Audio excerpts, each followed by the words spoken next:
1월 16일 금요일 하나님께서 우리에게 주신 말씀 함께 묵상하도록 하겠습니다.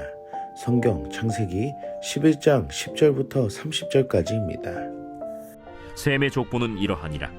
셈은 100세 곧 홍수 후 2년에 아르박삿을 낳았고 아르박삿을 낳은 후에 500년을 지내며 자녀를 낳았으며 아르박삿은 35세에 셀라를 낳았고 셀라를 낳은 후에 403년을 지내며 자녀를 낳았으며 셀라는 30세에 에벨을 낳았고 에벨을 낳은 후에 403년을 지내며 자녀를 낳았으며 에벨은 34세에 벨렉을 낳았고 벨렉을 낳은 후에 430년을 지내며 자녀를 낳았으며 벨렉은 30세에 르우를 낳았고 르우를 낳은 후에 209년을 지내며 자녀를 낳았으며 르우는 32세에 스룩을 낳았고 스룩을 낳은 후에 207년을 지내며 자녀를 낳았으며 스룩은 30세에 나홀을 낳았고 나홀을 낳은 후에 200년을 지내며 자녀를 낳았으며 나홀은 29세에 데라를 낳았고 데라를 낳은 후에 119년을 지내며 자녀를 낳았으며 데라는 70세에 아브람과 나홀과 하란을 낳았더라. 데라의 족보는 이러하니라. 데라는 아브람과 나홀과 하란을 낳고 하란은 롯을 낳았으며 하란은 그 아비 데라보다 먼저 고향 갈대아인의 우르에서 죽었더라. 아브람과 나홀이 장가들었으니 아브람의 아내의 이름은 사레며 나홀의 아내의 이름은 밀가니 하란의 딸이요 하란은 밀가의 아버지이며 또 이스가의 아버지더라. 사레는 임신하지 못함으로 자식이 없었더라. 오늘 본문에서는 셈부터 아브라함까지 10대에 이어지는 계보를 통해 홍수 이후 가운데에도 변치 않으시는 하나님의 통치와 구원의 계획을 볼 수 있습니다. 홍수는 전 인류에 대한 심판이었지만 심판으로 종결이 되는 것이 아니라 노아의 가족을 통해 구원을 동시에 이루어 가시는 하나님이심을 볼 수 있습니다. 홍수 직후 인류는 아직 언어가 하나였고 셈의 족보는 바로 그 시점에 언어가 혼잡해지기 전에 이미 아브람으로 이어지는 구원의 계보를 준비하고 계셨음을 볼 수가 있습니다. 홍수의 심판 이후에도 하나님은 여전히 새로운 구원의 역사를 이어가고 계신 것입니다. 인간은 스스로 죄의 문제를 해결할 수 있지 못합니다. 죄 아래 살 수밖에 없는 것이 인간의 한계입니다. 하지만 그런 인간의 연약함 가운데에도 하나님께서는 자신의 방법대로 구원의 은혜를 이어가게 하십니다. 그것이 우리에게 주신 놀라운 예수 그리스도이십니다. 사랑하는 성도 여러분, 오늘 우리가 죄와 심판과 어둠의 세력 가운데에 구원의 소망이신 예수님을 생각하며 죄를 이기신 그 능력에 의지하는 하루가 되기를 축복합니다.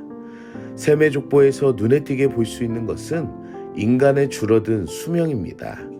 하지만 그 수명에도 끊임없이 이어지는 생명의 계보라는 것을 우리가 볼 수 있습니다. 공통적으로 자녀를 낳았고 시간을 지낸 것에 특별한 다른 기록이 없다는 것은 특별해 보이지 않는 평범한 사람들의 삶과 번성을 통해 하나님께서는 구속사의 큰 그림을 그려가시는 것을 볼 수가 있습니다. 하나님께서 택하시고 부르시며 함께 하시는 그 기준에는 인간의 특수성과 탁월한 능력의 기준에 있지 않습니다. 하나님이 없이 사는 인간은 스스로 자신의 생존의 문제를 해결해야 하기에 인간의 탁월한 능력과 지혜 그리고 뛰어난 그 사람들을 선호하는 세상이 되었습니다. 하지만 하나님이 함께 하시는 그 방편에는 생명과 보호 그리고 인도하심이 사람 스스로에게 있는 것이 아니라 하나님께 있음을 알 수 있다는 것입니다. 그래서 수명이 짧아진 상황 그리고 일반적인 자녀를 낳은 그 비슷한 족보의 계열에서도 하나님의 섭리 가운데 있음을 우리는 알 수 있습니다. 사랑하는 성도 여러분, 오늘 우리가 그 은혜를 입은 자임을 기억합시다.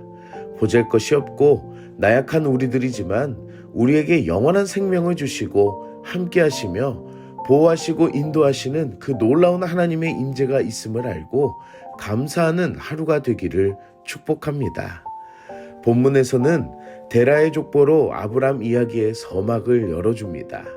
데라 가족의 이야기에 세 아들과 손자 롯이 소개가 되며 하란이 갈대아인의 우르에서 아버지보다 먼저 죽었다는 비극적인 이야기가 기록됩니다. 또한 이뿐만이 아니라 아브라함은 장가를 갔지만 자녀를 낳을 수 없는 환경임을 기록하고 있습니다. 어떻게 보면 오늘 보여주는 족보가 끝이 될 수밖에 없는 위기임을 알 수 있습니다. 이것이 바로 우리의 연약함입니다. 스스로 할 수 없는 존재이고 일반적인 족보의 흐름대로도 살 수 없는 존재이지만 우리는 이 마지막 본문의 이야기가 끝이 아닌 것을 알 수 있습니다. 그 이유는 족보의 마지막을 이어가게 하시는 새로운 이야기가 하나님께 달려있다는 것입니다. 우리는 죄와 사망으로 인해 마지막을 사는 운명이 되어버렸습니다. 하지만 우리의 이 모든 한계에 하나님의 일하심은 다르다는 것입니다. 우리에게 없는 생명의 문제를 예수님을 통해 새로운 이야기로 열어가게 하심을 알아야 합니다. 사랑하는 성도 여러분, 세상 사람들은 자신의 운명을 탓하고 운세를 따라 거짓된 소망 속에 살아가지만 우리에게는 위기를 넘어 새로운 시작을 알리게 하시는 하나님의 은혜가 있음을 알아야 합니다. 그 새 생명과 새로운 삶을 열어가게 하신 하나님의 신실하신 약속의 주인공이 오늘 나였음을 알며 오늘 이 하루도 감사와 찬양 그리고 구원의 기쁨으로 살아가는 여러분들이 되시기를 축복합니다. 함께 기도하겠습니다.